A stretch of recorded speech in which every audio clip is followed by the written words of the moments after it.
Na, sveiki ir vėl. Šį kartą esu Svenceliai, Boardhouse, kur vyks vėl Peak 500. Išsipūtę raumenai, kaip sako organizatorius Čankus. Tai šiandien laukia, aš čia prieš saulę, tai šiandien laukia 87 km žvyrinio dopo. Orų prognozė žada kiek vėjuotą vakarą, kuo vėliau link vidurnakčio, tuo vėjas bus stipresnis ir gūsingesnis, tai bus įdomu. Šiaip vėjas permainingas, dabar pučia berods nuo vakarų, bet toliau vėjas keisis ir bus nuo žemyninės pusės. Ką tai reiškia? Tai reiškia, kad dalį teks važiuoti prieš vėją. Bus įdomu. Reikia susirast vedlį, kuris priekyje užstos vėjai ir neleis nusižudyti.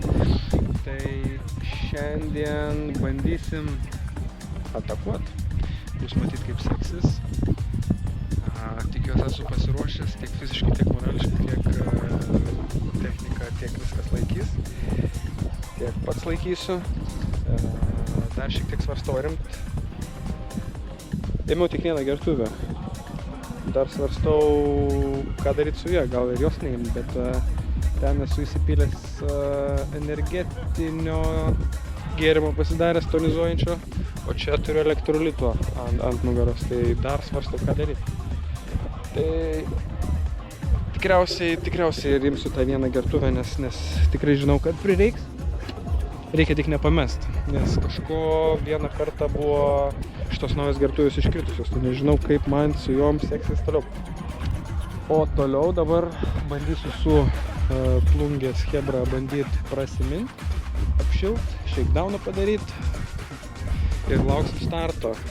Dabar 7:30, nuo 8 valandos pradės paleisti pirmosius dalyvius, kas minutę po 3.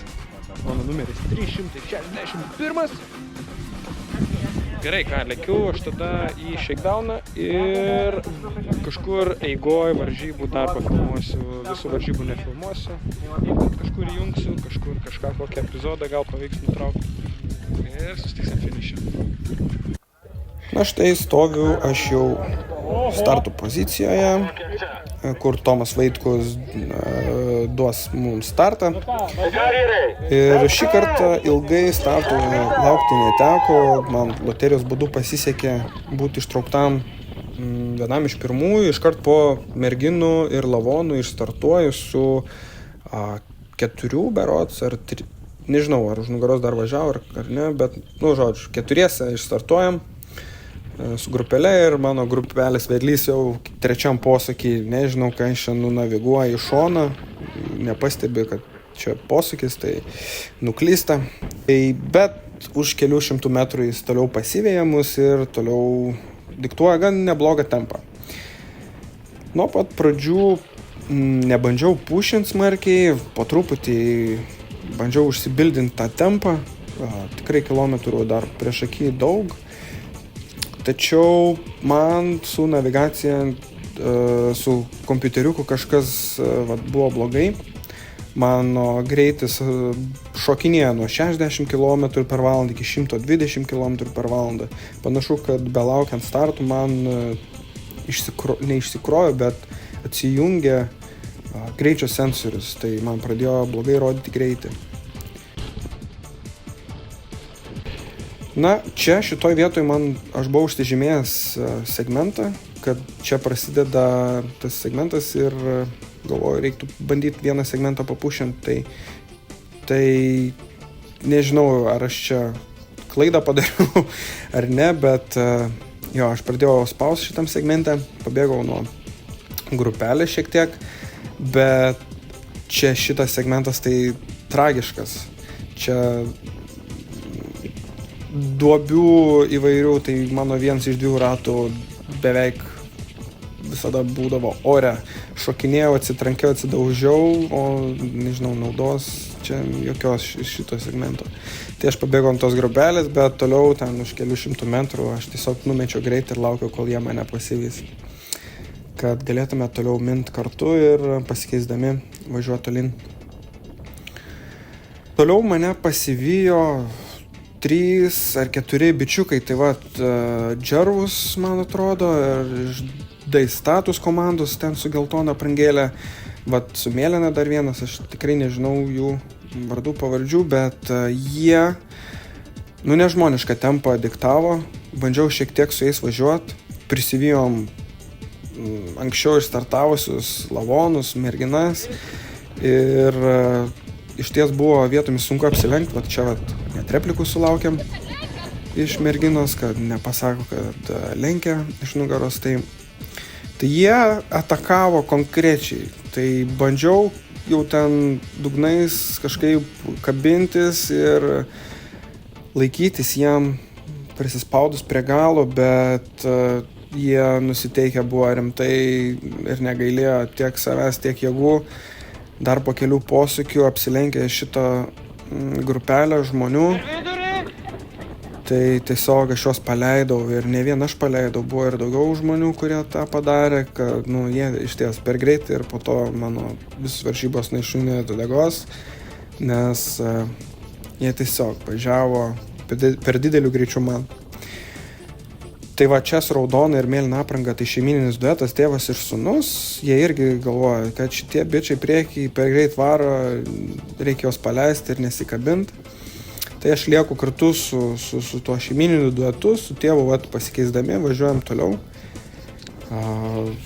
Biški buvo niuansų, kad sūnus labai keistai bandė saugoti tą poziciją už tėvą, aš tada dar net to nesupratau ir buvo keista. Galvoju, kas čia daros, kodėl taip tą poziciją bando tas jaunuolis išsaugos, viskas aišku, tai linkėjimai jiem tikrai puikiai mynė. Tai dar keletą posūkių ir aš nutariu važiuoti greičiau ir šiek tiek atsukt, nes jau mano vahų 3 kartą išmetė pranešimą, kad jau reikia man pavalgyti. Man tie pranešimai kas 25 km atsiranda ir galvoju, liko čia 11 km iki finišo, reiktų pradėti mint didesnių greičių, negailėtis jau, vis tiek finišas jau netoli. Tačiau už dar, nežinau, minų ir tie kilometrai nesibaigė ir man iššoko dar vienas pranešimas, kad jau aš esu 100 kilometrą ir galvoju, oh my god, aš tik dabar suvokiau, kad mano vahų kompiuteriukas visiškai nugribavo su atstumu ir greičiu. Tai prisivijęs pažįstamą Vladą iš Brolis Racing komandos, klausiu jo, kelintam kilometrą mes esam.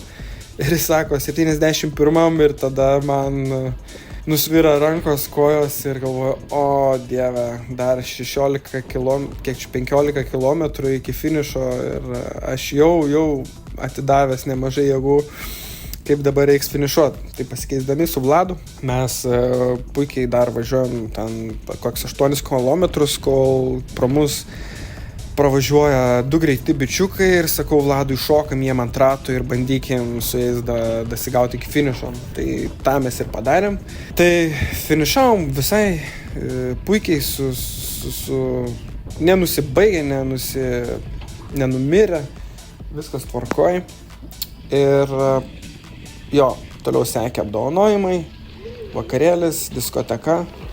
Iki paryčių tikrai puikiai sugrojo vakaro didžėjai, kurių muziką aš esu uždėjęs ant šito video, tai nuorodos bus apačioje, aprašyme. Na, o dabar laukia Zarasai, Megrė, kur jei dar nežiūrėjot dalyvių sąrašo, tai galiu iškart pasakyti, kad bus staigmena, nes ten dalyvaus Formulės 1 vairuotojas Valtteri Bottas, kuris yra gravel fanas, su savo partnerė keliauja po pasaulį ir realiai važiuoja visus gravel eventus. Tai jie jau yra prasikvalifikavę į pasaulio gravel čempionatą, tai tikrai bus proga gauti autografą iš Formulės 1 lenktynininko dviračių lenktynėse. Vat, jeigu ten ne antis paskleista, tai turėtų būti visai įdomu. Tai šiam kartui tiek, keliaujam ruoštis Zarasams, kurie jau mažiau negu po 4 savaičių ir susitiksim ten. Tad viso gero, ate.